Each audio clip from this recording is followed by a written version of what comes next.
Berproses satu hari ya. Setidaknya cuma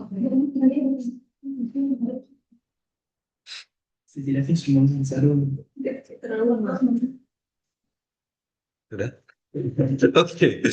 BTW untuk Osen kemarin kami tuh sudah bahas materi ini Osen tentang pemilihan uji analytical statistik. Nah, sehingga hari ini tuh kita mau mulai dari awal. Mulai dari awalnya nih mulai dari cara pemilihan jurnal dan lain-lainnya. Jadi kita tuh mulai main dengan mungkin kalian pernah dengar ya critical appraisal pernah. Habis itu cara nentuin atau deteksi bias. Sama yang terakhir, materi tambahan analisis multivariat. Pernah dengar mungkin? Pernah ya? tapi tidak pasti pernah dengar. Oke. Abel berarti yang ini ya. Abel jadi bintang dari kemarin. Oke, jadi kita nanti bahasnya ini ya. Critical appraisal, deteksi bias, analisis multivariate, baru kita ke ringkasan kita punya materi hari ini. Jadi critical appraisal itu apa? Jadi sebenarnya kalau misal kalian baca jurnal, itu kan banyak kan cuma baca abstrak tuh. Nah, critical appraisal itu tuh mengangkat lebih banyak daripada abstrak. Jadi apa saja yang harusnya kalian itu angkat? Yang pertama, kalian itu harus cek desainnya. Contoh, di sini tuh ada salah satu penelitian yang dibuat oleh Sari 2020. Dia bilang di situ tuh, menggunakan desain cross-seksional ditemukan hubungan antara X dan Y. Namun, desain tersebut tidak dapat membuktikan hubungan yang kausal. Lagi-lagi yang saya bilang, yang saya tekankan kemarin, bahwa BTW, saya cek postingan kira, perbedaan antara hubungan, insidensi, dan pengaruh juga ya. Oh, saya silahkan. Bagaimana, Mas Sen? Sudah dengar dari mereka belum perbedaan hubungan dan pengaruh di sini apa? Oke. Oke. Kalau yang fisik, kalau kita tahu tuh kalau hubungan Silakan, tuh silakan. kayak uh, dua hal yang berbeda tapi ada satu yang mengikat. Kalau pengaruh itu dia searah gitu, maksudnya sama gitu. Oke, misal mau diaplikasikan ke penelitian. Contoh penelitiannya Claudia. Penelitian Claudia kemarin hipertensi pada, sorry, status gizi dengan hipertensi. Ah, mau ditaruh apa di situ? Hubungan atau pengaruh? Hubungan. Hubungan. Menurut saya hubungan. Hubungan atau pengaruh? Kalau Claudia, menurut Claudia, bagusan pengaruh atau hubungan? Bagusan, bagusan pengaruh. Kenapa pengaruh? Hubungan, karena sebab akibat. Oke, cuman maksudnya kalau misalkan Claudia punya kan, sorry, dia itu kan yang tadi tuh. Sebenarnya tuh Claudia punya tuh bisa ngambil hubungan, bisa ambil pengaruh. Kalau misalkan ngambil hubungan, berarti yang kayak kemarin saya jelasin, bahwa Claudia tuh mengambil di bagian status gizinya itu tuh buruk, normal, bagus. Kenapa begitu? Karena Claudia tuh nanti bisa ambil kesimpulan bahwa semakin bagus orang punya status gizi, maka dia punya tensi pun semakin bagus. Gitu. Contohnya begitu. Kalau misal Claudia itu ngambilnya kayak misal apa namanya? Contoh kayak tadi. Claudia itu cuma ngambil status gizinya baik buruk. Buruk ini definisinya entah dia berlebih atau entah dia kurang. Gitu. Misal contoh baik, buruk. Buruknya itu entah lebih atau kurang, baru bisa pakai pengaruh. Kenapa begitu? Kita pakai yang lebih gampang, ya, yang lebih bisa diterapkan. Contoh misal jenis kelamin. Yang kemarin saya bilang, kalau jenis kelamin kamu tuh tidak bisa bilang bahwa semakin dia perempuan dia itu akan semakin mungkin apa namanya mungkin kayak tadi semakin dia perempuan semakin dia hipertensi kan tidak bisa. Semakin dia laki-laki kau tidak bisa tarik kesimpulan gitu. Makanya itu tuh yang begitu-begitu modelnya itu diambil pengaruh. Tapi kalau misalkan yang modelnya ada tingkatan, kalau tingkatan kemarin kita pakai uji apa? Sorry, kita pakai apa ya? Yang kita mau tulis di definisi operasional jenis data apa nih? Kalau tingkatan ordinal gitu ya. Jadi kalau pakai ordinal level-level baru untuk osen. Ordinal itu osen. Jadi dia tuh leveling mainnya dari level 1, 2, 3, 4. Contoh, kalau misal nanti apa osen mau terapkan tuh gini. Osen tuh ambil yang paling tinggi. Contoh misal begini. Orang tuh di tingkat pendidikan. Contoh misal SMA. Kalau SMA dia harus lewat SD, betul ya? Kalau dia harus lewat SD, SMP, baru ke SMA, berarti itu tingkatan ordinal. Tapi kalau misalkan dia tidak butuh lewat tingkatan tertentu, berarti itu nominal. Contoh, laki-laki, perempuan.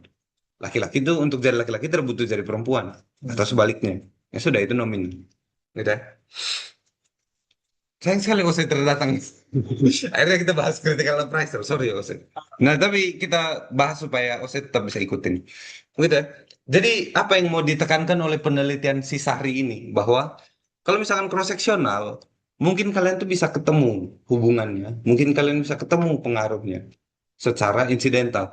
Tapi kalau misalkan kalian bilang bahwa membuktikan hubungan kausal agak sulit, sehingga orang tuh akan lebih menggunakan kohort.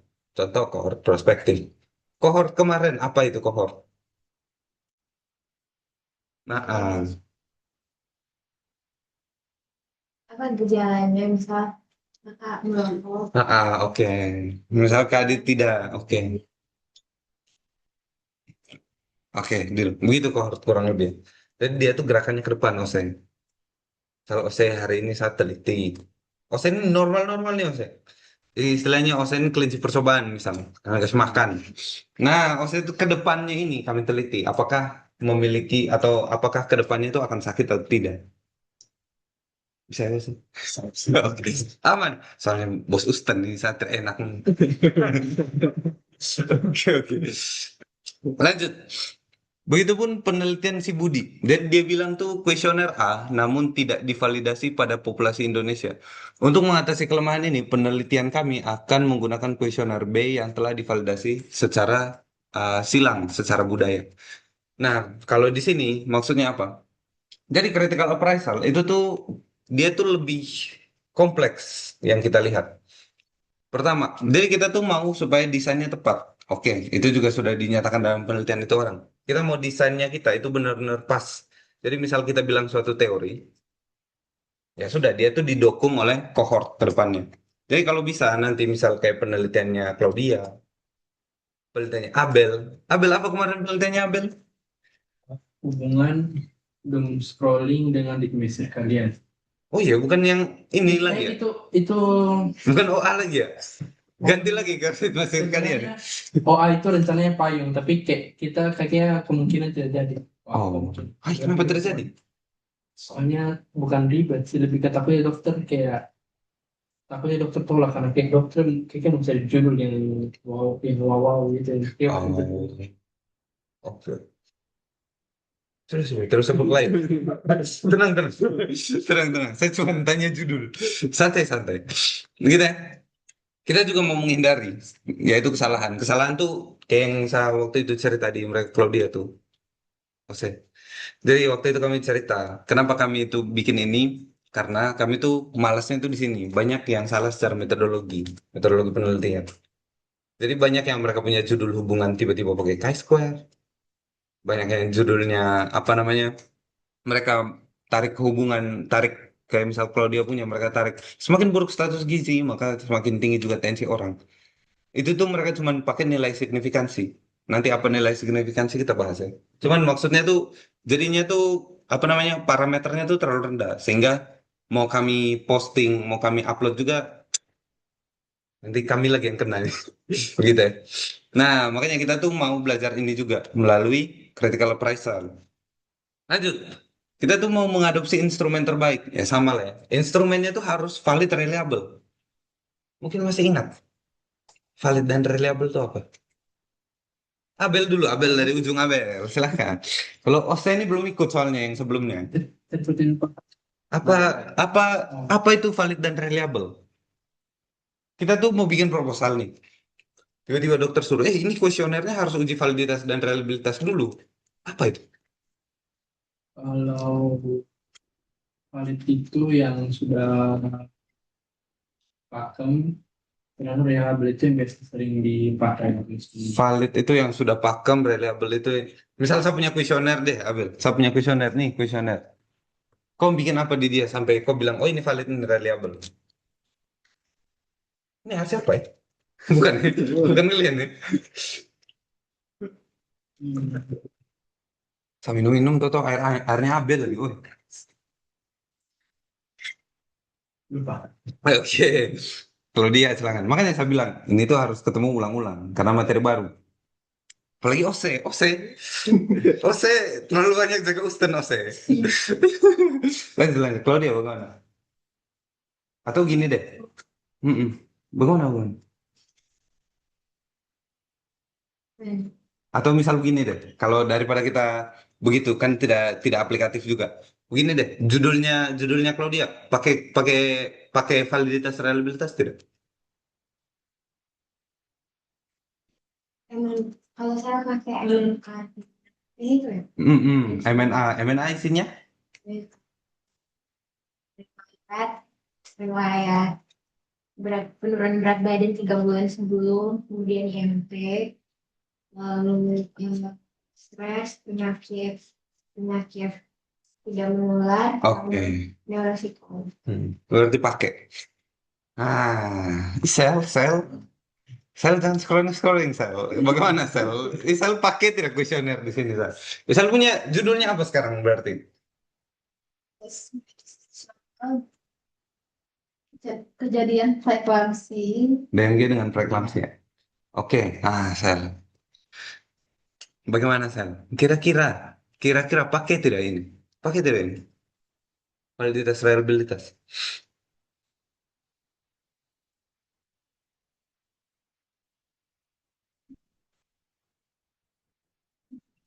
Kayaknya tidak. Ose, silakan Ose. Bukan judul, sampaikan judulnya dulu, kemudian nanti presentasi proposal memang. Ya, bercanda. Judulnya. Kalau punya saya itu ini analisis kadar hemoglobin pada mahasiswa Kadar asal hemoglobin. endemik malaria di Universitas Nusa Cendana. Kadar hemoglobin pada mahasiswa sebagai, sorry, Dia asal endemik malaria, jadi asal endemik jadi malaria. dia Ya. kayak Wah, gitu. Carinya domisili, misalnya lama domisili bukan dia misalnya contoh dia orang Sumba tapi dia besar di Jadi Kupang. nanti outputnya wih, berarti orang yang endemik endemik Endemik dia kamu maunya dia HB rendah gitu. Kita cek, oke. cek apakah Memangnya, sorry, memangnya, oh sorry. Jadi nanya Ose nih. Saya kepo jadinya soalnya. Jadi yang apa namanya yang Ose ketemu tuh HB-nya mereka kenapa? Biasanya. kalau malaria itu kan HB-nya kan biasanya rendah atau karena yang saya cari-cari itu itu HB-nya rendah jadi bisa menyebabkan anemia. Jadi mau lebih bahasnya itu kayak anemianya yang mempengaruhi mahasiswa. Jadi kayak anemia kan mungkin dia kurang fokus loh, jadi berpengaruh pada mahasiswa mungkin penurunan kognitif dari mahasiswa penurunan prestasi atau yang lain sebagainya. Tapi sebenarnya mungkin mau lebih ke malaria tapi itu cuma saya lebih sedikit. Oke. Kalau kau butuh jadi kayak gitu mending kau apa anemia sama fungsi kognitif Iya, malaria anemia sama fungsi kognitif. mendingnya. Kalau malaria nih, wah, Soalnya gini, malaria tuh memang bisa bikin anemia kalau kena. Kalau dia cuma tinggal di endemik tapi dia nggak kena, ya mau lisis gimana habis biasanya nggak lisis. itu pun malaria tuh mungkin apa namanya? Saya pernah lihat malaria punya ini kan, demam kan, sifat demam. Dia tuh bukan demam yang nanti ada antibodi terus ada kesana. Nanti kalau misalkan dia sakit baru bisa diperiksa. Nanti masalahnya tuh itu diagnosis malarianya yang sulit tuh. Kalau menurut saya sih. Bahkan di RSUD aja malaria nggak terlalu sering. Wih, Misalkan, RSU. Wih, bro punya bahasa penyakit dalam dua sah. iya, saya di anak satu saya malaria. Itu 10 minggu. Ini sudah apa judul ya dokter dokter. Oh iya. Tapi kalau misalkan apa namanya coba tanya tapi kalau pakai ini bisa deh, pakai rapid test ya. Saya bisa. Rapid test malaria yang dari bandara tuh. Tapi kan dia juga harus tes HB nanti. Iya, ini yang Wah, ukur bos. kadar HB-nya. Habis banyak kok. Besar, lumayan. Jadi ukur Sulit, kadar sulit. HB-nya pakai ini apa stik HB. Jadi dokter bilang kalau misalnya stik HB yang isi tas dulu. Terus kalau misalkan nanti kalau dokter sudah siap stoknya 125, jadi kalau misalkan kurang nanti tambahkan. Jadi untuk Oh, sampelnya dibuatkan di Sumba sama Papua. Kalau Sumbanya ame SBD saja yang arah-arah Kodi, kalau Papua ame semua. Sumba sama Papua. Jadi nanti dicek. Nanti yang domisili sana, berarti anak sana kamu. Iya, anak sana yang kuliah di Kupang, bukan yang asal sana tapi besar. oh, Ikutnya ini bro, biar jadinya kayak itu mungkin nanti kau ketemunya nanti nggak agak bakal anemia karena ya dia nggak sakit takutnya kasihan jadi udah buang-buang duit buat itu terus dia nggak dapat apa-apa. iya. Kayak mereka umbu tuh berarti yang kalian ambil. Dokter bilang Bagaimana bos? Kau punya pegawai salah satu bisa ikut nih. Umbu nih, suruh saya. Terus aku bilang kalau misalkan ada riwayat malaria langsung gas bis. Oh, oke, oke, Nanti oke. tergantung lu. Iya, Masih kau punya penelitian menarik sih bro. masih Cuman apa gampang namanya? juga sih. Oh, cuman ngeri-ngeri saya kalau misalkan itu tuh, karena kasusnya jarang. Oke, oke. Ah, pertanyaan sama, butuh validitas reliabilitas tidak? Aduh, kalau menurut saya Kalau menurut kau, iya, siap, siap. Bagaimana menurut Ose? Bagaimana Ose? menurut saya Mm-mm. aduh, Sabar, validitas reliabilitas dulu itu apa Ose? Silahkan Ose. Oh, Ose terus santai, santai, santai, santai. Jadi, juga. jadi valid itu sebenarnya tercermin di sini. Dia bilang bahwa divalidasi pada populasi Indonesia. Maksudnya itu begini, kalau misalkan valid, apa bedanya valid dan reliable? Valid itu kapan dan sorry, valid apa dan kapan bisa kalian bilang valid? Begitu mungkin pertanyaannya. Kalau misalkan valid, jadi kuesioner ini itu tuh kau bisa menggambarkan seberapa, sorry, kau punya kuesioner tuh cukup bagus untuk menggambarkan kondisi kau punya supir. Masih bingung mungkin. Contoh, misal apa bos OC punya. Saya tahu saya kerja di Ustan. Misal bos OC punya. Contoh tadi itu kita mau begini deh. Contoh kita tuh mau diagnosis pasien tuh dengan DM. Kau tuh punya suatu kuesioner contoh. Ini kau punya kuesioner misal. Kau punya kuesioner tuh A, B, C, D. Kau tanya riwayat DM bla bla bla. Riwayat DM pada keluarga, riwayat DM di kakak adiknya bla bla bla. Banyak kau punya kuesioner. Kau tuh mau bikin penelitian antara hubungan antara kau punya kuesioner ini dengan gula darah aslinya dia.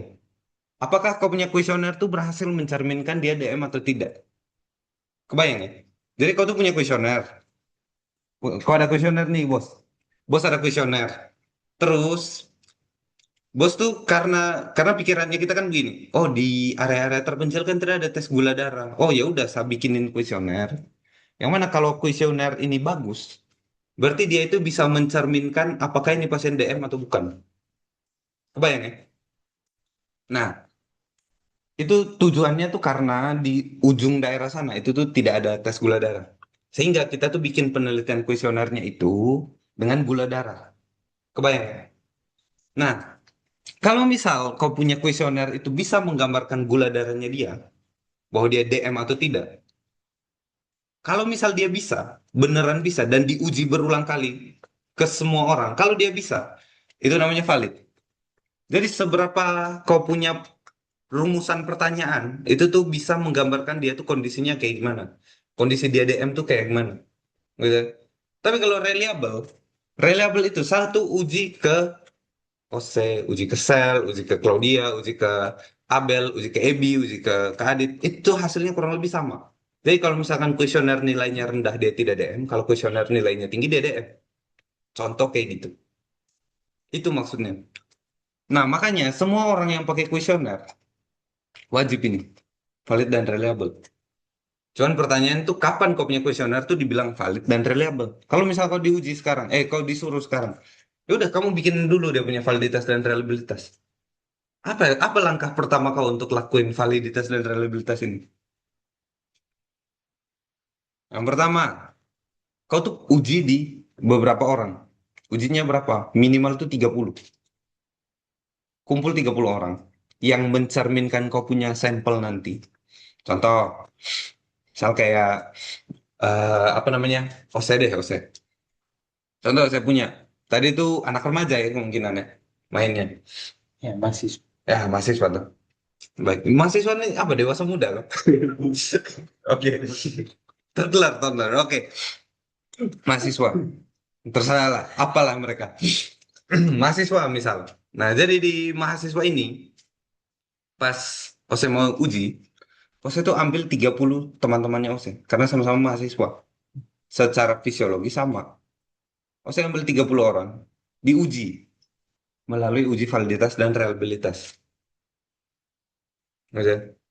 Nanti apa nama ujinya? Ya, saya bisa kasih tahu nama ujinya sekarang. Cuman kayaknya tidak berguna juga. Reliable nanti bisa pakai Cochrane.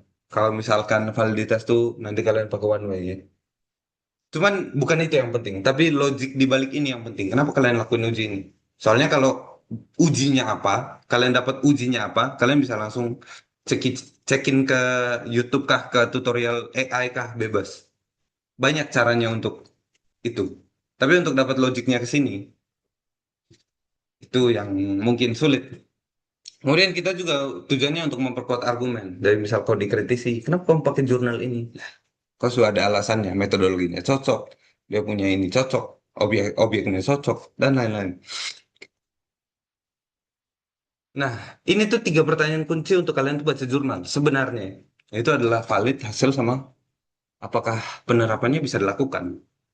Kuesioner yang dibuat di Amrik itu tuh bisa jadi beda ketika kau terapkan di sini juga.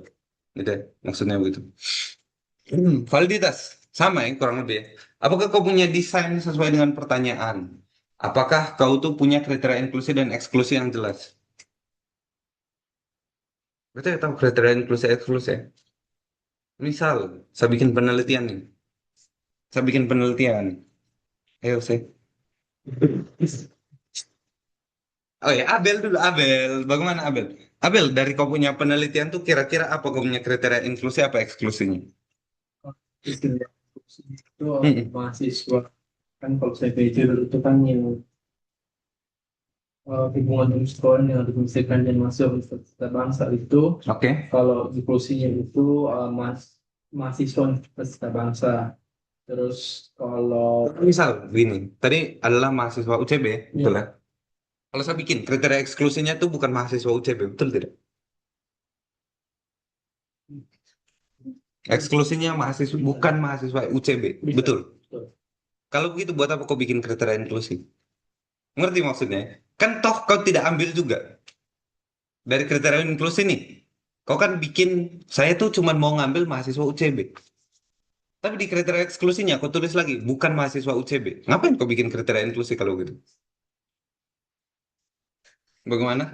Ada ide? Ada ide? Tidak. Jadi, definisi untuk dua ini, inklusi itu memang kriteria yang kau gunakan untuk memasukkan seseorang dalam komnya sampel. Tapi kriteria eksklusi bukanlah lawan dari kriteria inklusi. Tapi ada suatu kondisi yang kau mau eksklusikan. Contoh, mahasiswa UCB. Tapi satu cuma mau teliti laki-laki. Ya sudah, saya tulis di kriteria eksklusi. Perempuan. Kriteria eksklusi saya eksklusikan perempuan. Contoh. Atau misal, satu cuma mau eksklusikan yang sorry, misal begini, kalau sudah ambil mahasiswa UCB, kriteria inklusi kau tuh tambah dengan cewek juga, mahasiswa perempuan UCB, contohnya, spesifik sekali. Nah, cuman kau tuh mau eksklusikan yang sakit, teliti perdarahan apa gitu terserah, contoh anemia mungkin, sama keluarin yang haid. Oh ya sudah, kau tulis di kriteria eksklusi, kecuali kan yang haid, contoh gitu. Jadi kayak gitu cara mainnya. Setelah kau saring menggunakan kriteria inklusi, baru kau keluarkan dengan kriteria eksklusi juga, gitu ya. Dapat ya maknanya ya. Itu makanya tuh yang bagian sini juga lumayan penting dalam penyusunan. Lanjut. Instrumen valid dan reliable. Jelas ya. Faktor perancu apakah bisa dikendalikan? Cara kau kendaliin ini bukan? Faktor perancu. Kau bikin penelitian nih. Contoh, kayak kemarin tuh ada yang apa namanya? Seingat satu ada yang jerawat-jerawat ya. Di kami punya pertemuan sebelum kalian, sebelum kami ketemu kalian, itu tuh ada yang bikin penelitian makanan manis dengan jerawat, Kak. Entah angkatan sebelum kalian, Kak, atau siapa. Faktor perancunya dia tuh banyak. Contoh, misal kondisi, kalau misalkan dia cewek, mungkin kondisi moodnya dia. Atau misal hormonal, karena dia lagi haid. Jadi faktor perancunya banyak. Caranya kok keluarin kriteria, caranya kok keluarin ini gimana? Ya, yang tadi, oke, kriteria inklusi eksklusi. Ya dong. Caranya kau gitu. Jadi nanti dalam penyusunan kriteria inklusi eksklusi, jangan lupa pertimbangkan kalian punya peta konsep. Dilihat lagi peta konsepnya. Yang mana yang kira-kira bisa merancukan sama punya penelitian. Itu kalian masukin ke kriteria inklusi eksklusi. Gitu ya. Kenapa itu penting? Karena kita tuh habis ini itu akan membahas tentang proposal bias. Semua itu hal-hal yang dari tadi kita omong validitas, reliabilitas ini itu tuh semuanya untuk mengecilkan proposal bias. Gampang ya. Tapi kita lanjut dulu, loss to follow up minimal ya terserah lah. Loss to follow up masalahnya kebanyakan kalian cross sectional. Tidak bermakna juga ini. Lanjut ya. Hasil besaran dan presisi. Pertama, kalian tuh disuruh untuk mengukur RROR. Kemarin saya sudah bilang RR itu mirip OR. Cuman pertanyaan lagi dari saya. Apa itu? Bagaimana? Abel, bos Abel dulu. Aduh, dari tadi Abel diam-diam. Coba kalau Abel di sini tadi. Kalau yang O itu kalau saya tidak salah ingat itu ada O. Odds ratio sama relative risk. Cuman apa mereka? Maksudnya begini, kalau misalkan kamu ambil angkanya, kau tulis di punya proposal, tulis di punya skripsi, apa maknanya mereka? Kenapa harus tulis? Kalau yang saya ingat itu yang relatif ratio itu Mm-mm. eh, dari sekian banyak sampel itu dia punya hasil itu yang sama relatif sama, sedangkan yang auto yang dari satu sampel itu ada yang beda jauh gitu. Oke, hampir. Apa? Claudia? Oke, oke. Sel, silahkan Sel. Belum? Wih. Bos, silahkan bos. Silahkan bos. Oke, oke. Lanjut, lanjut. Siap, siap, siap. Oke. Jadi, ORRR, maksudnya itu begini. Lagi-lagi yang saya bilang kemarin tuh, OR dan RR itu tuh sebenarnya hampir mirip kan, maknanya. Contoh, bos saya tuh membuka Ustan. Oh, iya. Sedangkan saya tidak buka Ustan. Peluang bos OC itu menjadi miliarder itu tuh 1,97 kali lipat, artinya 2 kali lipat lebih besar daripada saya. Itu ORRR. Jadi kemungkinan seseorang mengalami hal tertentu. Contoh, kalau dia punya seseorang dengan obes. Contoh misal entah kau bikin analisis statistiknya gimana hasilnya 2 OR-nya. Berarti seseorang dengan obesitas itu tuh memiliki kemungkinan kena hipertensi 2 kali lipat dari orang yang tidak obes. Contoh gitu. Itu cara main OR dan RR. Gitu. Jadi kemungkinannya berapa? Berapa kali lipat? Berapa kali lipat? Bisa kebayang ya? Bermakna secara klinis ya lah. Ini confidence interval yang sempit. Jadi begini bro. Confidence interval apa perlu ya?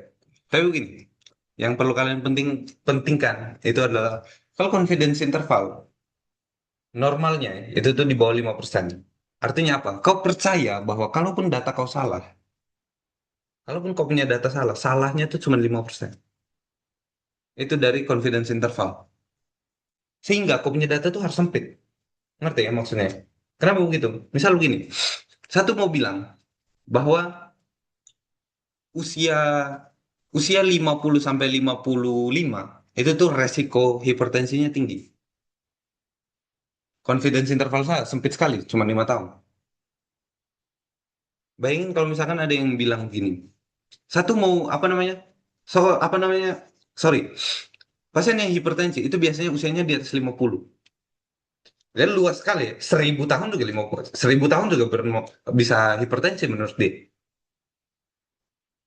Nah, kalau misalkan dia punya data begitu, dia punya hasil di poin hasil akan menjadi sangat bias ya. Karena dia itu tidak rinci.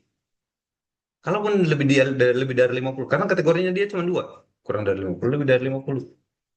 Gitu. Jadi kurang bagus secara confidence interval, secara kepercayaan data. Dan sampai kau salah data kali, gitu.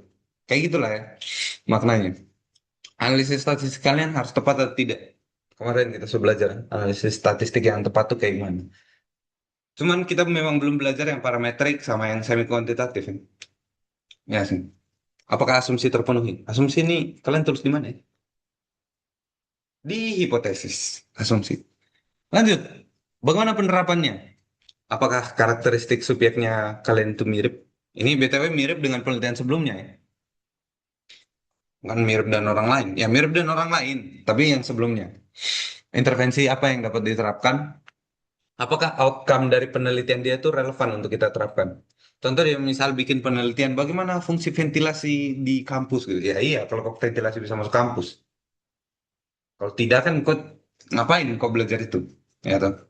Buat apa kau bikin itu sebagai kau punya data atau kau punya sumber proposal? Ketersediaan sumber dayanya ada tidak orang yang sama kayak dia buat.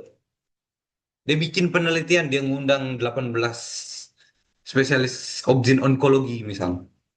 Bisa kita saja cuma satu. Mau bikin apa itu penelitian? Gitu ya, contoh. Setting pelayanan.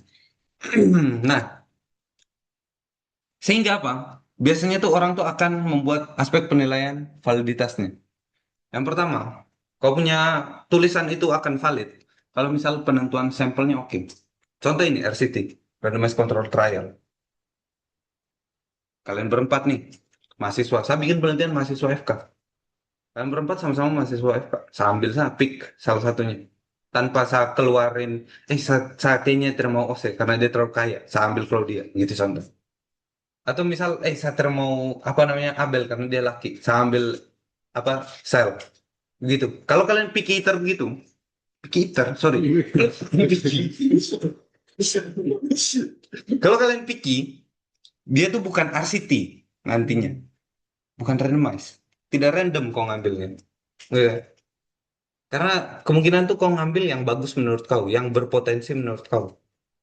Ada namanya itu. Nanti namanya purposive sampling. Apakah itu legal? Legal. Purposive sampling sama consecutive sampling. Gitu ya. Wih, ngeri ya. Bagaimana? Bagaimana Abel? Silakan. Saya lihat Abel bikin rencana dengan sel ini bagaimana? Silakan, silakan. Itu baru ingat kemarin pas meeting kemarin pakai konsisten. Makna purposive itu. Kau pilih-pilih. Bos punya kemarin pakai apa, Bos? Sedih kali. Ada juga yang pakai total sampling. Jadi semua orang di sana tuh diambil. Bisa kebayang ya? Itu purposive, itu total, itu apa? Sambil minum terus apa ya, Bos? Kami tidak ada uang ustan nih, Bos. Bagaimana nih, Bos? Bos yang ini terus mau beli. Lanjut ya. Instrumen harus valid reliable. Clear ya? Valid dan reliable ya? Clear ya? Pengukuran seragam. Ini lagi, blinding, mati. Apa blinding? Blind, buta. Apa maksudnya buta di sini? Engkau terbaca gitu dia punya proposal. Tutup sah. Jadi maju sempro. Begitu. Bukan. Blinding itu maksudnya. Itu tuh ketika kau meneliti. Jadi nanti kalian dengar. Ada yang namanya single blind, ada double blind, ada double vision blind. Banyak. Third blind, terserah mereka. Contoh begini. Kita tuh bikin penelitian. Saya mau bikin penelitian pada tikus. Contoh ini handphone hitam tuh adalah tikus yang saya kasih sakit. Ini adalah tikus yang saya kasih sehat. Contoh begini deh. Mereka berdua nih sama-sama saya kasih apa namanya saya buat mereka tuh sampai di level diabetes contohnya. Mereka berdua ini diabetes sekarang. Tapi satu mau cari tahu bagaimana pengaruh obat. Apa contoh obatnya? Ini misal. Contoh obat ini terhadap tikus. Contoh. Kemudian yang ini kan terdapat obat. Ya toh? Kalau misal, kalian nih. Apa cara, untuk kalian ngambil untuk kalian ngambil tikus nih, untuk kalian tegakin DM, apa yang kemungkinan secara histologi kalian lihat? Belajar kedokteran sedikit, ini terus nih bosan saya. Kedokterannya. Apa yang rusak kalau misalkan pasien DM? Diskusi dulu, ya silakan. Sel beta pankreas boleh, pankreasnya yang kau ambil, betul ya? Nah, itu adalah Pulau Langarhans. Oke. Gitu. Oke, Bos. Masih betul ya, Bos? Santai, bro. Santai, santai. Nah, jadi kalian tuh nantinya mau lihat dia punya perubahan secara histologi dari sel beta Langerhansnya. Pulau Langerhans, sorry. Nanti kalian tuh kasih ini obat, entah obat apa ini, random aja. Kalian kasih ini obat. Contoh ekstrak apa kok, ekstrak rumput dari mana kok ya terserah. Kalian kasih ke itu hewan uji coba. Nantinya pas dia sudah kalian uji, Kalian tuh tinggal matiin ini. Betul lah. Kalian matiin, ambil pankreasnya. Lihat pankreas apa yang rusak. Bandingin antara yang rusak sama yang bagus. Oke, clear ya? Konsepnya begitu. Konsepnya begitu. Cuman, apa yang dimaksud dengan blinding? Kalau misal, kau ngambil ini, ambil, yang tahu bahwa ini tuh dari tikus yang sakit, cuman peneliti. Blinding itu ketika kau kasih ke patologi anatominya. Kan bukan kalian yang baca nanti. Kan patolog anatomi. Dia yang baca. Oh ini tuh DM. Begitu. Pas kalian kasih ke, contoh saya misal patolog anatominya tuh si Selby. Saya kasih, dokter ini dia punya sampel pankreasnya. Set. Begitu. Terus Ebi tanya, ini tuh yang mana yang sakit? Tikus yang ini kah yang dapat obat? Atau tikus yang tidak dapat obat? Kalau dia tahu itu, berarti tidak blinding. Kalau dia tidak tahu, mana yang sakit, mana yang sehat. Saat cuman kasih ini pankreasnya, pokoknya baca. Dia dan akhirnya dia kasih hasilnya ke saya. Oh, ini tuh DM, ini tuh tidak. Oh, itu blinding. Butanya tuh maknanya di situ. Butanya bahwa dia tuh tidak tahu. Oke, itu. Jadi kalau kalian baca sesuatu yang ada kata blind-blindnya, bukan berarti tidak semua diteliti pada orang buta, tapi mungkin maksudnya ini. Oke. Jadi nanti lihat-lihat jurnal. Wah, yang ini tidak terlalu kelihatan. Faktor perancur diidentifikasi dan dikendalikan. Gampang. Pakai yang ini. Kriteria inklusi eksklusi ya. Mana sebenarnya sumpit ya? Oh, pas sumpit enak. Hilang, wih, bosan di. Nah, yang terakhir itu lost to follow up. Cuman kalau lost to follow up tuh memang dia tuh akan masuk ke dalam kriteria drop out. Yalah. Dia datang, minggu depannya dia hilang ya, drop out. Kau tidak bisa evaluasi masalahnya. Nah, apa ini tulisan banyak ini? Cuman begini, yang cuma mau disampaikan. Yang pertama itu justifikasi desain. Kira-kira desain dari penelitian yang kalian baca itu sama tidak dengan yang ini? Betul, ini tuh bukan berarti kalian baca doang teorinya, ya. Tapi kalau misal kalian tuh mau tiru dia punya model penelitiannya. Misal, kayak kalau dia punya, itu tuh pasti banyak yang tulis hal yang sama. Betul loh. Sudah coba cari tuh, dan banyak. Nah, kalau mau tiru, lihat dulu desain penelitiannya. Sama tidak? Yang kedua, justifikasi instrumen. Apakah menggunakan ini? Contoh dia punya itu MMAS 8 apa nih? 8 versi Indonesia. Sama tidak dia punya ini instrumennya. Berikut, justifikasi populasinya. Apakah kau punya itu sama? Mengambil sampel dari satu poliklinik atau mungkin yang lebih merepresentatif menurut kau? Kalau misal kalian ubah salah satu di sini, justifikasi populasi, analisisnya atau desain atau instrumen, berarti fix kalian punya tes itu, kalian punya kuesioner itu harus diuji ulang. Ngerti? Lanjut. Jadi ini tuh gampangnya checklist dari critical appraisal. Bisa nanti kalian lihat apakah tujuan penelitian dinyatakan jelas, apakah desain penelitian sesuai, apakah populasi target didefinisikan jelas, apakah sampel diambil secara acak atau berurutan, apakah kriteria inklusi dan eksklusinya jelas. Banyak penilaiannya. Apakah variabel, bla bla. Bla. Terserah, tinggal dibaca aja ini. Gampang ya. Bias. Kalau bias, ini tuh maksudnya adalah kesalahan sistematis. Entah kau judulnya apa, desainnya apa. Entah kau judulnya apa, kau laksanainnya gimana. Entah kau punya desain apa, tapi kau pelaksanaannya bagaimana. Terserah. Tapi kalau ada salah satu di sini, berarti kau punya penelitian tuh agak-agak. Nah, makanya yang sebenarnya saya mau sampaikan adalah proposal Undana, banyak kan masalahnya di sini. Salah satu editor yang kami kontak, yang biasa ngupload di Scopus dan juga di Sinta 2 satu.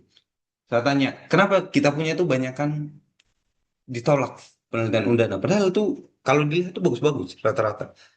Apalagi banyak yang meneliti soal herbal terhadap bakteri dan lain-lain. Cuman masalahnya tuh ini, biasnya. Biasnya terlalu tinggi. Kata dia, bukan kata saya. Saya belum baca soalnya penelitian kita semua. Hmm. Masalahnya tuh di sini. Di kalian punya potensi bias. Apakah pemilihan topik kalian bias? salah gitu pemilihan topik. Atau mungkin desain kalian yang tidak sesuai dengan kalian punya tujuan. Desain dari tadi, desainnya dari tadi yang dari kemarin kita bahas. Kalau tiba-tiba mau uji apa namanya, saya mau pakai angka tiba-tiba kau pakai C-square, kacau semua hasilnya nanti. Atau mungkin kau salah sampling, yang harusnya kau bisa pakai total sampling, kau ambil semua orang di sana, kau tiba-tiba pakai cuma purposive, supaya saya punya data bagus. Sampling bisa jadi masalah. Atau mungkin kau punya pengukuran kalian yang salah. Harusnya kau punya pankreas itu dilihat oleh patolog anatom, kau lihat sendiri. Contoh. Atau mungkin follow up salah, atau mungkin ini analisisnya yang salah. Co-founding bias. Gitu ya. Jadi bias itu banyak. Ini yang paling gede. Bias seleksi informasi sama bias perancu. Jadi bisa jadi kalian punya. Tapi yang memang paling sulit untuk kalian lihat tuh di sini. Contoh ini tuh saya kasih. Hubungan antara kopi dengan kanker paru. Bisa jadi dia tuh sebenarnya co-founder.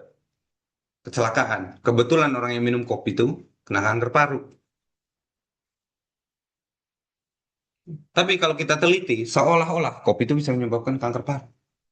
Contoh. Gitu ya. Ya begitulah. Ini bias. Bias nih memang kesalahan yang paling banyak di kita. Ini salah satunya. Bias informasi, bias seleksi sama ya, recall bias dan co-founding. Co-founding ini yang paling malas untuk dibahas. Bukan malas sih, sorry. Maksudnya karena dia tuh sering sekali terjadi di kita punya penulisan. Makanya kalau misal nanti kalian tulis, coba perhatikan ini tabel. Apakah pemilihan topik kalian benar? Desain kalian, sampling, pengukuran, follow up, dan analisisnya benar. Untuk membenarkan ini, makanya kita ikut beginian. Ya toh? Buat apa bos Ustan datang ke sini susah-susah? Canda ya, Fe. Canda. Buat apa bos Ustan datang ke sini susah-susah kalau bukan untuk membenarkan itu? Gitu maksudnya, ya. Lanjut, yang terakhir. Topik terakhir, analisis multivariat. Kalau multivariat tuh kenapa multivariat di sini apa namanya? Saya kasih tahu ke kalian karena saya dengar kalian tuh banyak sekali yang bikin analisis multivariat. Contoh misal Abel punya yang sebelumnya tapi Abel punya sekarang apa Abel? Hubungan doom scrolling dengan revisi kajian mahasiswa. Butuh ini tidak? Analisis multivariat. Doom scrolling dengan fokus mahasiswa itu ya. Butuh ini tidak? Ini analisis multivariat, butuh tidak? Perlu, Sorry, perlu, kita dari awal. Bivariat perlu. perlu, Perlu. Multivariat? perlu juga karena yang mempengaruhi untuk dirinya ini bukan hanya doom scrolling. Kalau doom scrolling perilakunya, tapi yang mempengaruhi mesinnya itu ada paparan cahaya, jadi ada beberapa lain juga yang dari doom scrolling itu. Oke. Begitu argumennya Abel. Bagaimana dia? Dia punya perlu tidak untuk bikin multivariat? Analisis multivariat nih termasuk dalam advanced analytical statistics. Jadi kalau kalian bikin ini tuh level-level tesis sebenarnya. Makanya biasanya kami bantu yang kerja tesis, baru kami bikin beginian. Butuh ya? Jangan begitu kok. Univariat perlu. Bivariat. Bivariatnya kemarin pakai apa? Kenapa bingung?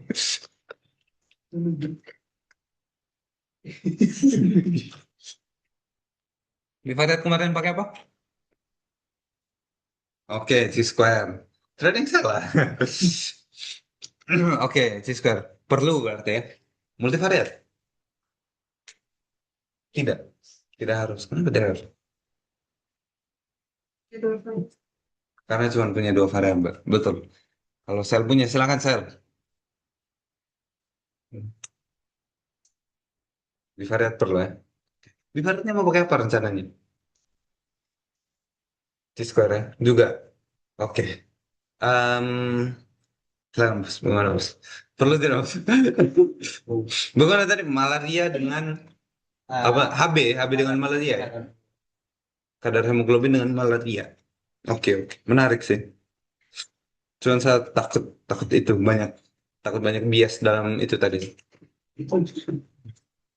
Bagaimana, bro? Kira-kira apakah perlu multi atau tidak?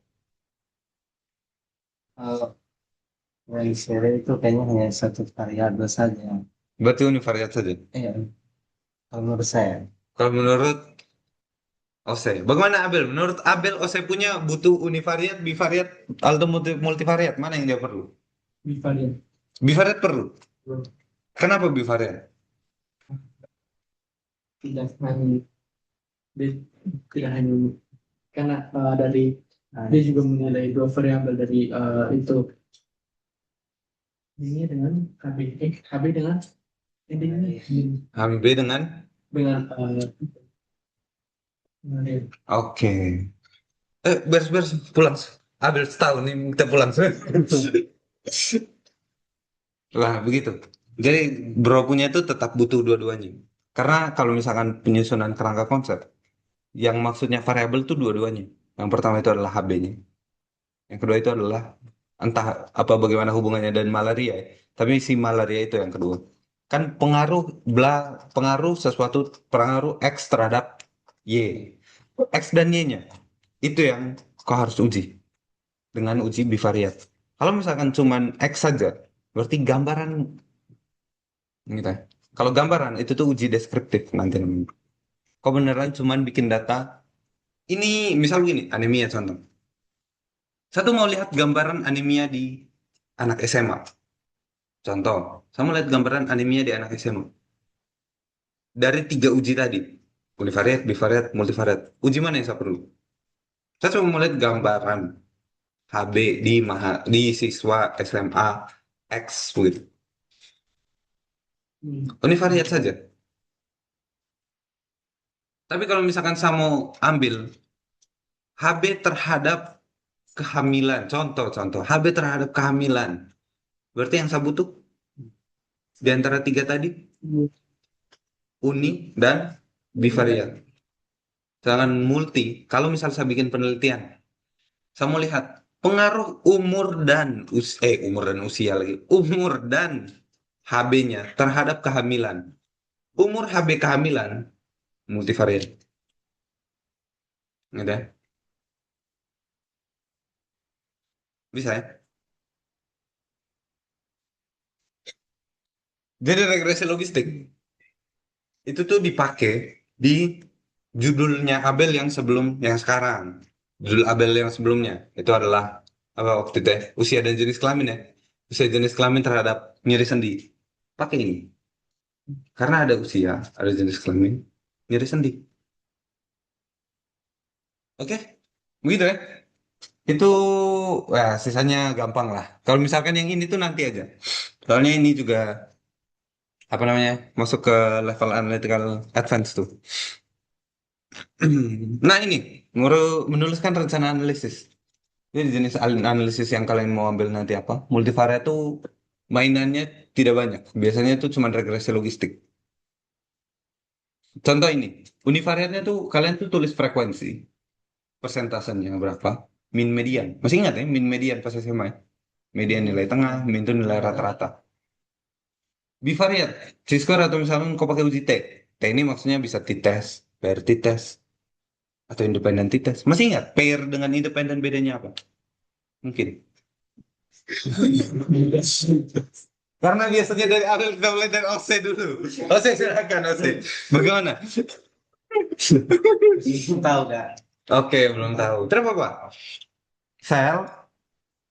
Silakan sel. Bagaimana sel? Perbedaannya di mana sel?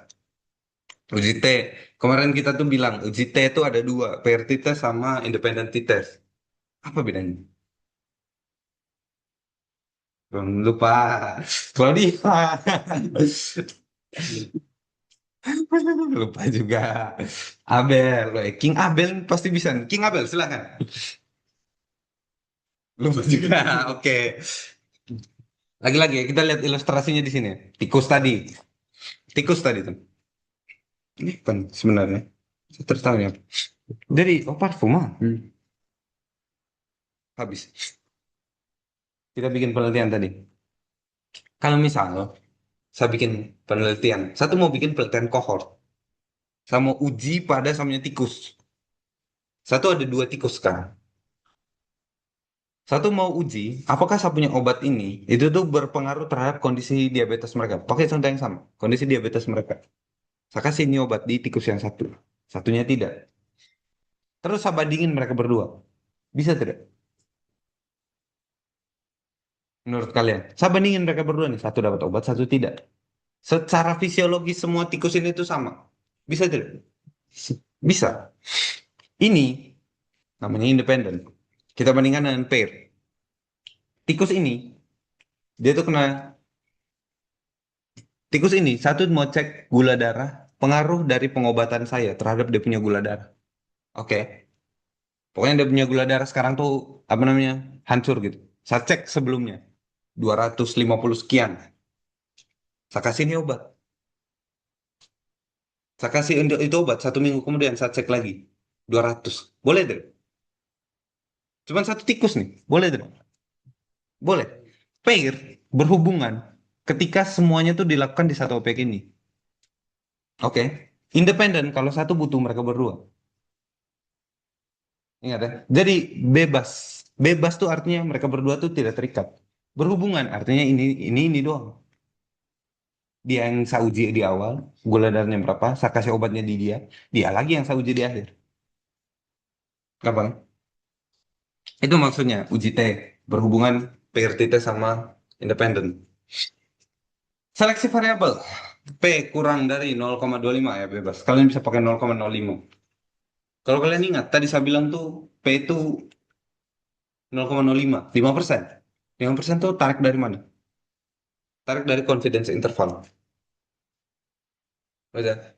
Jadi kalau misalkan confidence interval kalian, bagusnya tuh berapa? C itu bagusnya berapa? 95% ke atas.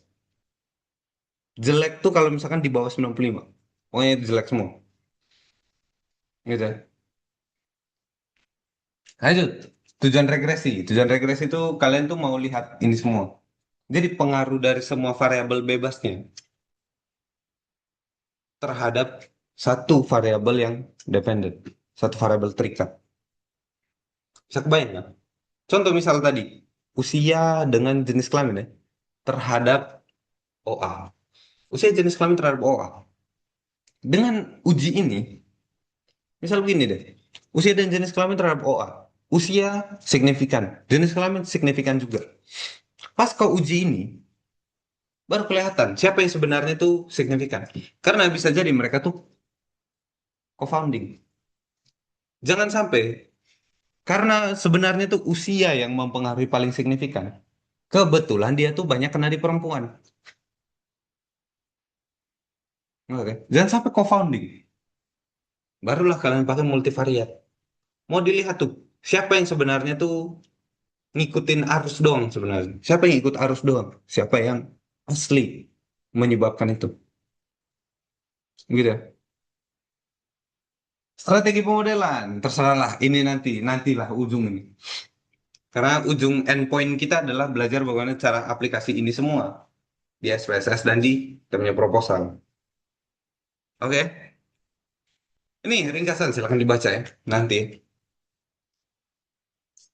Begitulah untuk presentasi hari ini. Ada pertanyaan mungkin? Saya belum buka kikir. Bagaimana? Biasa tuh konsul judul. Nah, misal kita minta sekarang ya. Judul saya. BTW, penyusunan proposal itu sudah sampai mana? Ya, semua lebih bingung ada. Ya, yang sudah mulai bimbingan dulu.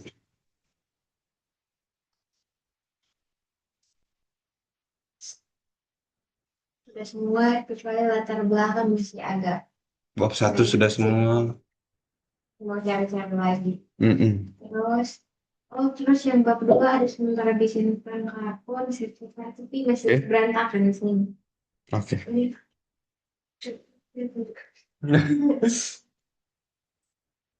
Oh, ini masih di ini. Ya.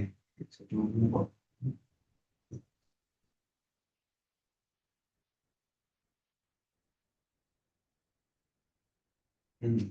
Tapi baiknya tuh ada garis apa namanya antara status gizi dengan hipertensi itu tidak langsung segaris. Jadi ada mungkin yang bisa dirincikan. Kenapa dari status gizi itu bisa ke hipertensi? Kenapa dicurigai begitu? Mungkin dia konsumsi natrium tinggi kah? Atau misal dia apakah? Begitu ya? Oke, mungkin bisa dirincikan. Ini tuh contoh proposal yang kami buat. Nih, salah satu penelitian yang betul kami itu susun dari bab 4 sampai 5-nya. Ini salah satu penelitiannya. Jadi dia tuh bikin penelitian, ya mirip-mirip analisis faktor lah ya. Cuman pas ditanya apa mau dikaitkan secara multivariat antara hipertensi sama ini, beliau yang punya ini tidak mau. Ya udah, kita cuman ngelihat bagaimana cara kalian tuh mempresentasikan data kalian dari SPSS ke proposal, gitu ya. Dari SPSS, bro.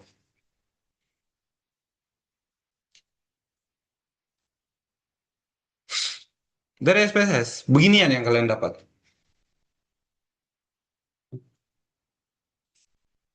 Sorry ya, mungkin tidak kelihatan. Nih, beginian yang kalian dapat. Obesitas terhadap hipertensi, merokok hipertensi, kualitas tidur hipertensi, dari penang hipertensi. Dari sini kalian lihat juga bahwa total orang yang ikut penelitian ini ada 170. Yang mana itu adalah 100%. Orang yang hilang, miss to follow up tadi, 0, 0. Totalnya 100%, 170. Lanjut. Nah, ini itu adalah namanya cross tab, cross table. Dari tabel silang, tabel tabulasi. Antara apa? Antara obesitas sama hipertensinya. Gampang ya? Obesitasnya, pasien obesitas yang hipertensi itu segini, pasien yang obesitas tidak hipertensi itu segini. Pasien yang tidak obesitas hipertensi itu segini, pasien yang tidak obesitas tapi hipertensi itu segini. Kebayang ya? Ini gambaran aja. Apa yang kalian dapat dari SPSS? C-square. Kalau begini modelnya, itu tuh cuman ada satu angka yang kemungkinan kalian ambil. Nanti, kenapa kalian harus belajar? Kalian kan rata-rata C-square. Tuh. C-square itu harus kalian pelajari juga dengan Fisher exact. Kalian tuh harus lihat nilai exactnya itu berapa. Nilai exact nilainya berapa. Makanya harus dikeluarkan nilai exactnya. Gimana sih? Semua nggak ada. Lihat. Nah ini. Exact itu akan didominasi oleh expect count. Dimana di sini dia kasih tahu nih. Angkanya itu 48 dan 37. Aturannya kalian tuh tinggal lihat di bawah sini. Ini dia bilang bahwa kau bisa menggunakan Fisher kalau misalkan kau punya expected count itu tuh kurang dari 5 nanti. Kalau lebih dari 5, kau pakai C-square. Gitu ya. Nah, makanya di sini dia punya itu langsung dia ambil C-square. Di mana yang kita ambil? Yang kita ambil yang mana? Ini, asymptomatic significance two side. 0,30 dia punya harusnya. Apa ini ke sana nih? Ini ke sini. Terserah, nanti baru kita bahas ya. Tapi kurang lebih begitu. Dan OR yang kalian dari tadi pelajari itu di sini. Mana yang kalian lihat nih value-nya? 1,9. Berarti kalau misalkan orang yang obesitas itu tuh memiliki resiko hipertensi 1,9 kali menurut penelitian dia ya. 1,9 kali lipat atau hampir 2 kali dibandingkan orang yang tidak obes.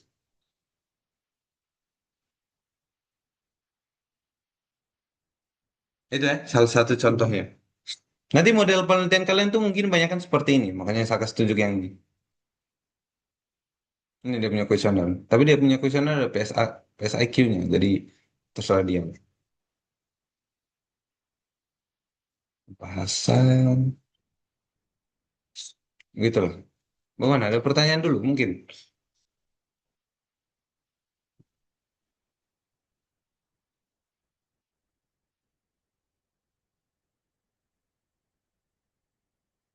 Mm, mm, mm, mm.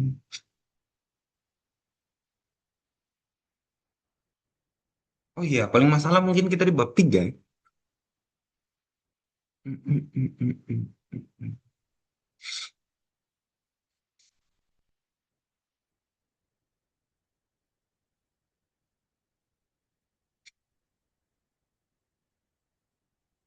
Ini dari ini Tadulako. Kalian tahu Tadulako di mana? Di mana? Di Palu. Oh, nih. Di Palu. Jadi bro ini tuh meminta apa namanya kelas private untuk dibikinin ini. Yang saya kenalin ya kemarin. Maksudnya akhirnya saya yang handle. Kalau misalkan ngerti itunya tuh sehari jadi tulis beginian, gampang soalnya. Mana ya? Bab 3.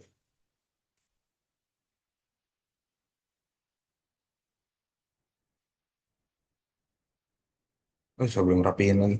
Serius. Bab 3. Kita bahas dari dia punya desain penelitian ya. Betul, dia punya penelitian itu tentang apa kemarin? MPAC dengan stunting. Pengetahuan MPAC lebih tepatnya. Pengetahuan MPAC dengan stunting. Tenang, bukan kalian punya. Dari luar. Dari luar. Saya pun terkenal nih anak mana nih.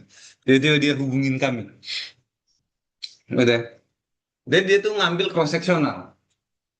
Betul tidak diambil cross sectional? Saya yang bikin sih ini. Cross sectional betul tidak? Menurut kalian? Kalian mengkritisi saya di sini. Betul tidak saya ambil cross sectional? Sambil pengetahuan dengan pengetahuan tentang MPASI sama stunting. Betul tidak? Bisa di cover. Biasanya kok. Jangan. Ini hubungan. Bukan masalah hubungan atau pengaruh. Cross sectional. Betul tidak? Bos, betul tidak, bos? Pengetahuan satelit itu stunting. Jadi ada tidak antara ini barang yang pengetahuan ini dengan stunting. Dengan stuntingnya. Ada Hubungan tidak antara pengetahuan ibunya, kepintaran si ibu nih, MPASI, Nah, berarti dengan stunting. itu betul nggak? Sambil cross sectional. Sambil cross sectional. Betul tidak? Tuhan. Kalau misal betul kenapa, salah kenapa? Sama, saya kalau mau bilang saya betul juga, saya tanya kenapa. Sama. Konsekuensinya sama. Gimana? Betul.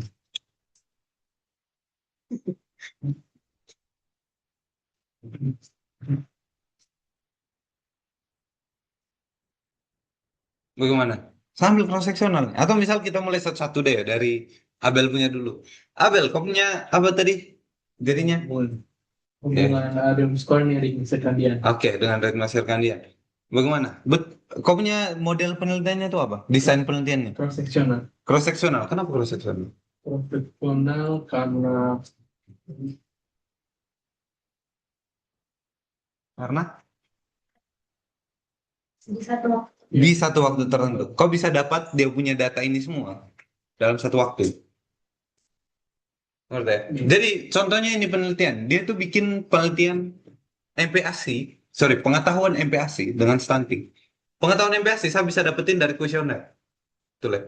Sedangkan kondisi stuntingnya saya bisa timbang-timbangin aja itu anak-anak.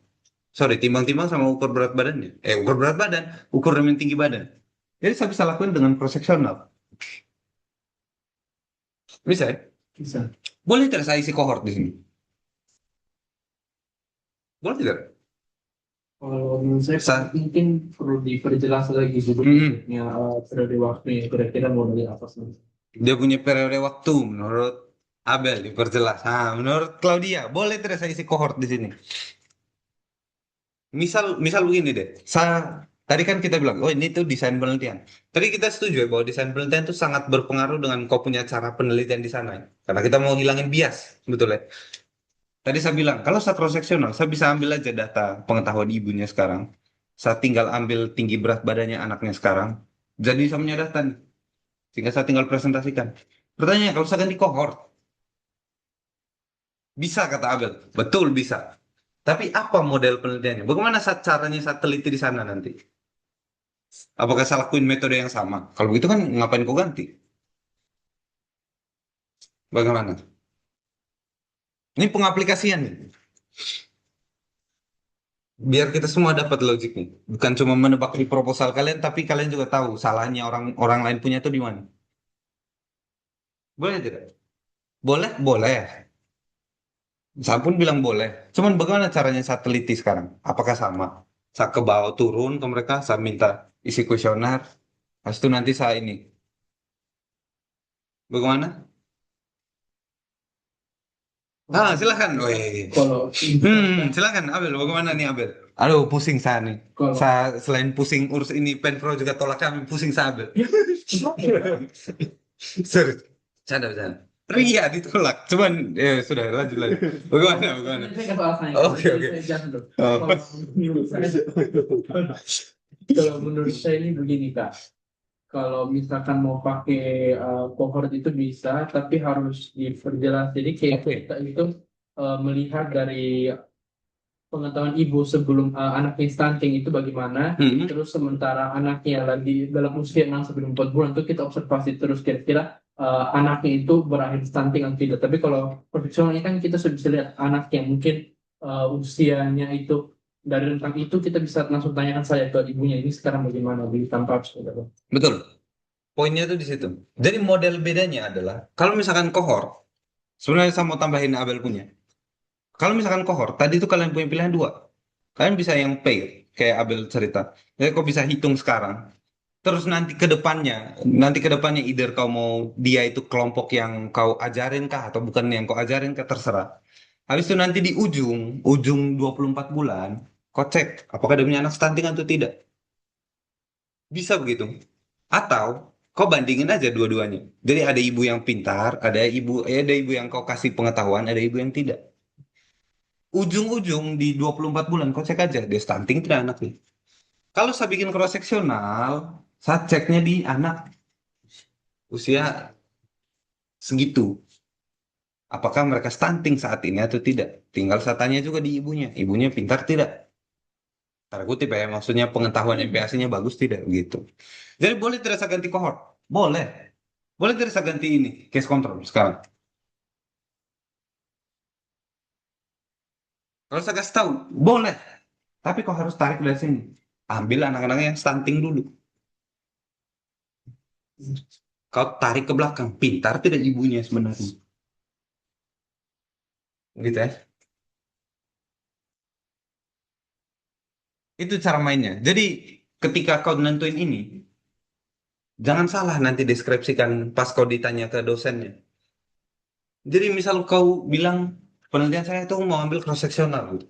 Tapi nanti saya teliti sekarang, minggu depan saya ambil lagi datanya, minggu depannya ambil lagi. Wah, itu salah. Kalau gitu. Nah, masuk lagi ke yang tadi namanya proposal bias. Banyak banyak yang begitu, banyak banyak sekali. Sehingga makanya dokter tuh selalu tanya pertama di kalian tuh apa? Gimana caranya kau teliti di sana nanti?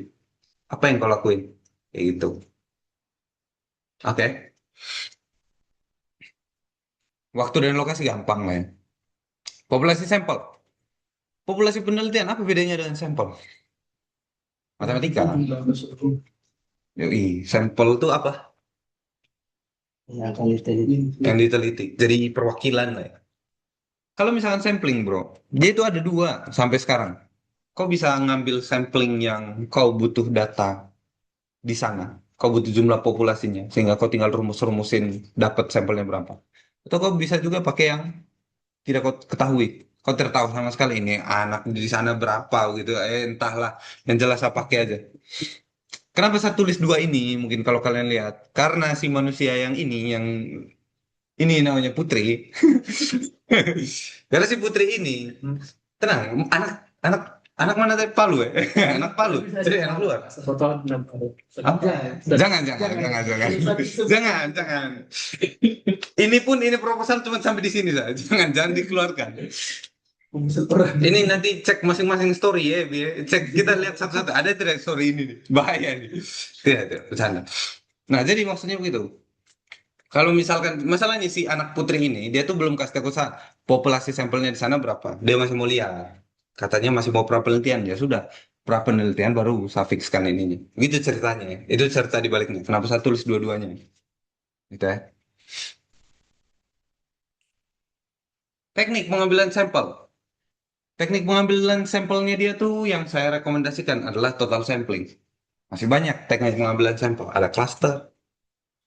Apa cluster sampling? Nanti kita bahas. Apa apa namanya? Ada juga yang randomize. Ada juga yang konsekutif, purposif. Banyak kan kalau dari kalian tuh mungkin itu konsekutif dan purposif ya. Mungkin. Kriteria inklusi eksklusi tadi sudah ya. Definisi operasional.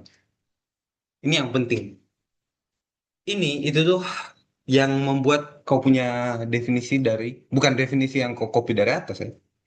Tapi ini tuh adalah definisi kau terhadap kau punya variabel. Contoh misal kau bikin penelitian, saya mau meneliti faktor sosial terhadap bla bla bla. Terhadap hipertensi contoh. Faktor sosial tuh nanti pasti kau ditanya, faktor sosial maksudnya kau tuh apa? Apakah kebaikannya kau? Memang kau bisa ukur kebaikan gitu. Tidak bisa. Apa faktor sosialnya? Contoh, misal pendidikan. Oh, kau tulis di sini faktor sosial yang dimaksud itu pendidikan. Baru kau bikin levelingnya di sini. Apakah dia itu apa namanya SD, SMP, SMA? Kamu nilai pakai pendidikan? Apakah kamu pakai IQ kah? Terserah. Itu model-model penelitiannya. Statusnya. Contoh di sini status stunting diambil. Udah, status stunting sama tingkat pengetahuan ibunya. Lanjut ya. Alur penelitiannya terserah lah. Ini bebas aja lah ya. Intinya kalian bikin proposalnya baru cek. Instrumen tuh kebanyakan kuesioner, mungkin kuesioner kalau misalkan apa nih, mungkin dengan alat TTV. Kalau Claudia punya prosedurnya, bla bla bla, pengolahan data, coding. Coding itu bukan yang kayak apa namanya, bukan yang kayak kalian pikirkan yang dilakuin oleh ini ya, full stack developer bukan. Coding yang nyantai-nyantai, coding. Coding ini cuma bikin gini. Ini salah satu contoh penelitian yang tadi. Ini tuh kayaknya anak apa ya? FKM ya? FKM punya. Bukan yang ini, bukan. Ini maksudnya, sorry. Ini yang saya maksud dengan coding. Contoh, kita lihat dia punya ya. Nih, hipertensi itu satu, tidak hipertensi dua. Ini tuh yang kalian masukin ke SPSS nanti. Gitu ya. Ini yang kalian masukin. Makanya datanya itu harus tertata rapi. Gitu ya. Ini maksudnya, coding-codingan. Jadi kalian tuh masukin satu dua satu dua satu dua. Nah, nanti kebaca di apanya tuh jadi kayak begini. Kayak tabel tabulasi jadinya. Kebacanya. Ini SSPS langsung. Ini outputnya. Oh, aku. Kalau mau lihat yang SPSS-nya ya. Sabar ya. Ini buka mereka punya description ini terapa kok bos. Gua kayaknya itu muka kali ya. Sorry bos. Mana ya? Nah ini, FKM punya. Wih, kalian lihat di sini ada file artikel Dr. Lawrence. Sorry, sorry. Sorry, sorry. Itu bos besar. Nah, itu jangan kita ganggu gugat. Ini versi 26 BTW. Saya tiada uang untuk upgrade ke yang 27. Mahal 27 nih. Babi malah ini. Ini contohnya, kalian coding. Ini nomor doang, hipertensi, bla bla. Bla. Kurang lebih codingnya begini. Jadi nanti kalian juga tahu, kalian tuh butuh data yang modelnya kayak apa. Nah, kayak begini. Kalau C-square tuh modelnya kayak gini, datanya. Cuma satu dua. Gitu ya. Habis itu, tadi kita lagi bahasnya Putri. Nih, entry cleaning, bla bla bla, terserah. Entry masukin coding yang tadi, tabulasi, pakai spaces. Tinggal analisis deh. Bivariat, bivariat. Gitu. Ada pertanyaan mungkin? Ini proposal ya punya BTW. Ini proposal kapan ya? Terima lah, Mak. Jam 9 ya. Karena dia mau konsul. Udah. Dari malam jam 9 selesainya itu jam berapa ya? 3 pagi, 2 pagi. Jam 2 kayaknya. Begitu. Oke. Ada pertanyaan dulu. Iya, silakan. Atau mau kita bikin kelas proposal, bikin proposal cepat. Kalau bisa menggerakkan tidak terjun. Silakan, silakan. Ini kan saya dapat jumlahnya dokter bilang, jumlah dokternya dokter Johnson. Mm-mm. Tadi itu tentang frekuensi juga. Terus di eh, yang analisnya itu dia bilang hasil uji sekolah tidak memenuhi syarat karena ada sel dengan frekuensi harapan kurang dari 5 Iya, dan 20% dari keseluruhan sel dilanjutkan dengan uji visar toh. Iya, sorry. Oh, kurang paham maksudnya bagaimana ini ya. Sebentar ya, ini Zoom nih, bos nih harus lihat terus nih. Gimana nih bos? Nih ya, kita lihat sini ya. Visor itu tuh akan selalu berdampingan sama persen square. Kalau ini persen, ini Fisker. Jadi kalau misal kau tidak ambil data yang ini, tadi asymptomatic significance tuh, ya kau tinggal ambil yang ini, Fisker punya. Ngerti maksudnya? Jadi mainannya tuh begitu. Kalau misalkan menurut percentage square, datanya itu ini. Signifikansinya 0,24. Tapi menurut Fisher, 0,36. Kalau dia yang kayak tadi, sorry. Kalau lupa jelasin kenapa expected count tuh bisa tinggi, bisa turun. Jadi begini bro, expected count itu akan kemungkinan mengarahkan kau ke Fisher. Kalau misal dalam kau punya penelitian itu ada satu bagian sampling yang nol. Paham maksudnya? Maksudnya begini, contoh. Misal kita bikin penelitiannya siapa ya yang paling cocok ya? Abel ya, Abel contoh. Misal siklus sirkadian tadi. Abel punya tuh nilainya cuman pakai durasi jam. Ada pasien yang tidur 0 sampai 2 jam, ada yang 2 sampai 4, ada yang 4 sampai 8. Ada satu manusia, bukan satu manusia, sorry. Di antara semua 50 orang yang Abel teliti, tidak ada yang tidurnya 0 sampai 2 jam. Paham ya? Jadi nol di sana, nol populasinya di situ. Kemungkinan kau akan lari ke sini. Itu yang bisa naikin atau turunin nilai expected return. Jadi itu tuh nanti turunnya signifikan sekali. Karena kau ada satu variabel yang ternyata tuh tidak applicable untuk orang-orang yang kau teliti. Kalau begitu kita bisa ganti variabel.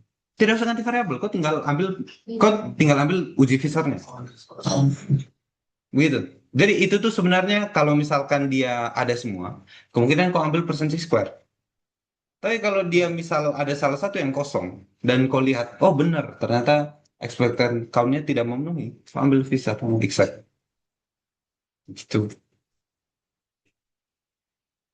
Bisa ya? Kalau misalkan ditanya apa beda beda tidak tesnya sama, tesnya tuh kau klik satu tombol tuh keluar ini, gitu. Ya. Gitu bos. Gitu. Ya.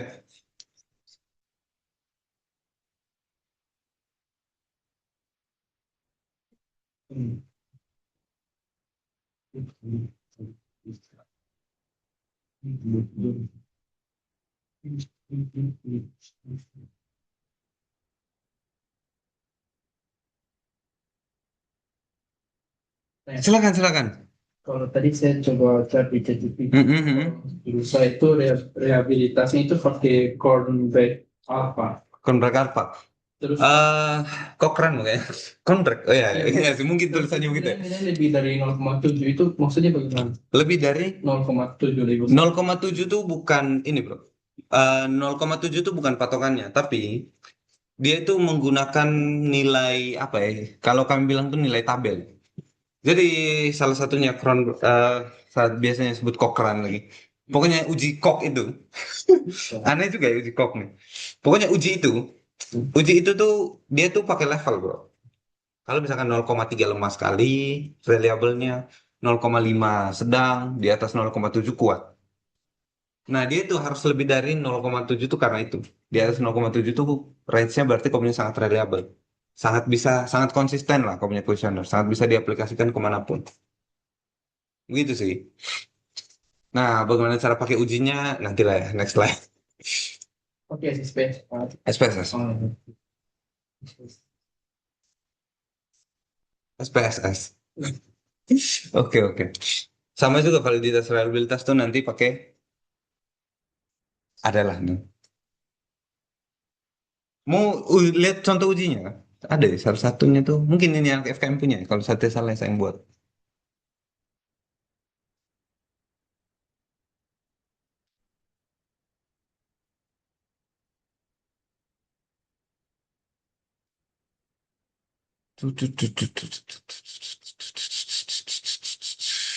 Nih, contoh ujinya. Jadi dia punya tuh yang harus diuji di sini tuh ada beberapa gitu.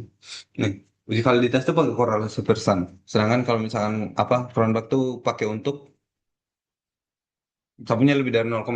Kurang lebih begitu tadi. Maksudnya tuh karena dia sistemnya leveling. Nih, contohnya dia punya. Kalau misalkan R hitung lebih besar daripada R tabel, berarti itu valid. Gampang ya. Bagaimana cara uji ini nantilah.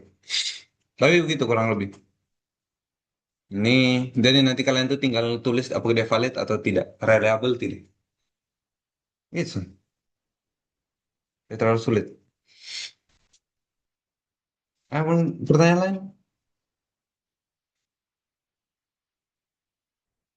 Bisa lah ya. Sepulang dari sini harus bisa susun proposal. Minggu depan saya minta. Tidak lah. Tenang. Tenang. Canda, canda.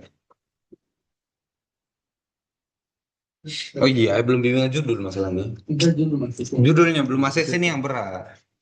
Oh, judul belum ACC ini yang berat. Bagaimana bos? Bos ACC. Judul belum ACC ini bos. Itu udah. Oh, ACC sudah. Oh, sih sudah. Tapi belum fix, takutnya masih Masih gerak gitu. masih bisa ganti-ganti lagi karena Oh. dari dokter lah, bukan saya sendiri yang Wih. Kritik dokter, bro. Eh, Siap. dokter salah salah segala orang dokter. Bagaimana? dokter nggak lagi. Oh, ubah lagi. Baik.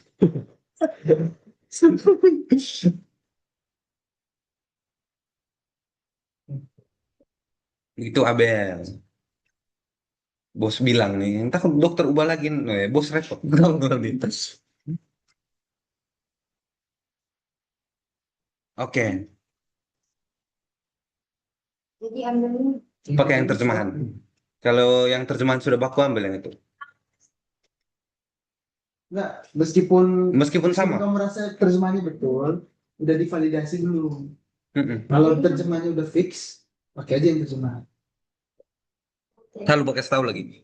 Itu tuh untuk ini, untuk memvalidasi itu. Aduh sorry, itu tuh bisa dua. Bisa kamu uji langsung validitas reliabilitas kayak tadi. Bisa juga kamu tuh ujinya ke ahli. Itu nantilah. Advanced Analytical Statistic mainnya bukan begitu. Jadi dia tuh beneran pakai ahli-ahli. Makanya kalau misalkan kalian lihat nanti ada penelitian yang dia tuh cuman pakai dua dokter gitu untuk mengurangi bias, begitu gitulah. Contohnya, makanya banyak penelitian penelitian menarik-menarik di muka bumi. Iya, iya bos, bos Ose.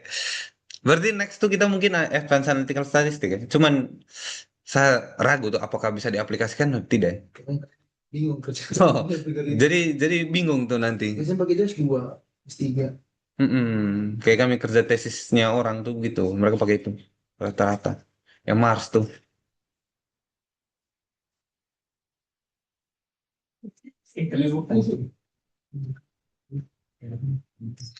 Mm-mm. Tapi mereka punya tuh waktunya agak kurang masuk akal ya. Ayo, Bi.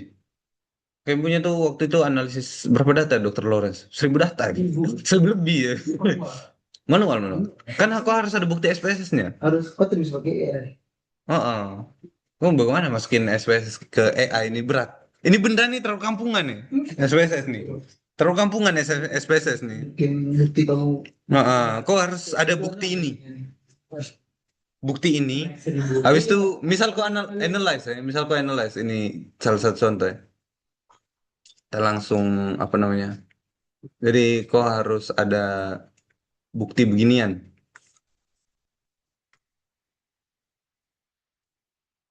Penelitian, Penelitian wajib. iya, kan wajib. Tiap stasiun tuh yang di Enggak, di ujian aja. Objek aja. Oh, Dan Legislasi lain. Bisa kalau ada kasus. Objin tuh nanti apa namanya kemungkinan tuh harus upload penelitiannya. Publikasi. Itu beliau yang ngomong ke saya. Jadi menurut beliau tuh agak sayang nanti kalau misalkan penelitian mereka tuh tidak dipublish. Nah, jadi sekarang apa namanya mereka ini kira ini lagi berusaha untuk bikin media publisnya mereka sendiri. Publish khusus untuk Objin punya. Soalnya ada orang di Kemendikbud tuh, jadi ngapain harus nebeng-nebeng. Nah, kayak begini nih, kau harus lampirin ini semua, bro. Makanya tidak mungkin. Kerja dari jam 5 sampai jam 7. 5 sore sampai jam 7 malam. 7 malam tuh kumpul. Dengan kau punya interpretasi. Iya, iya. Serius, serius. Gimana?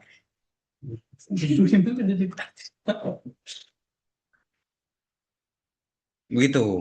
Nah, makanya saya bilang, biasanya yang pakai mereka punya jasa-jasa aneh ini, itu yang modelnya begitu-begitu tuh. Yang butuh cepat sekali. Itu dokter nih. Dokter minta.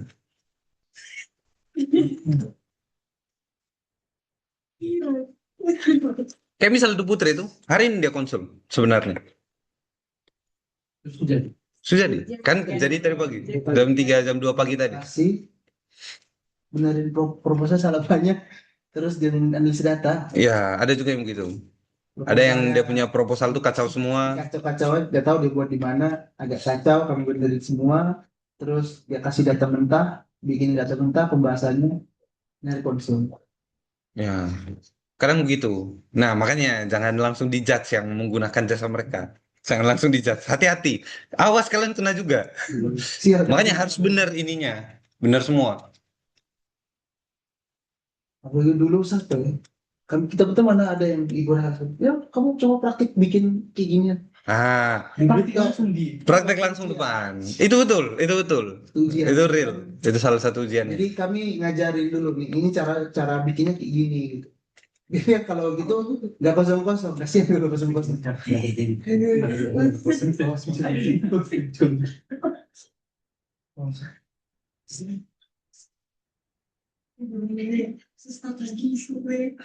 Begitu.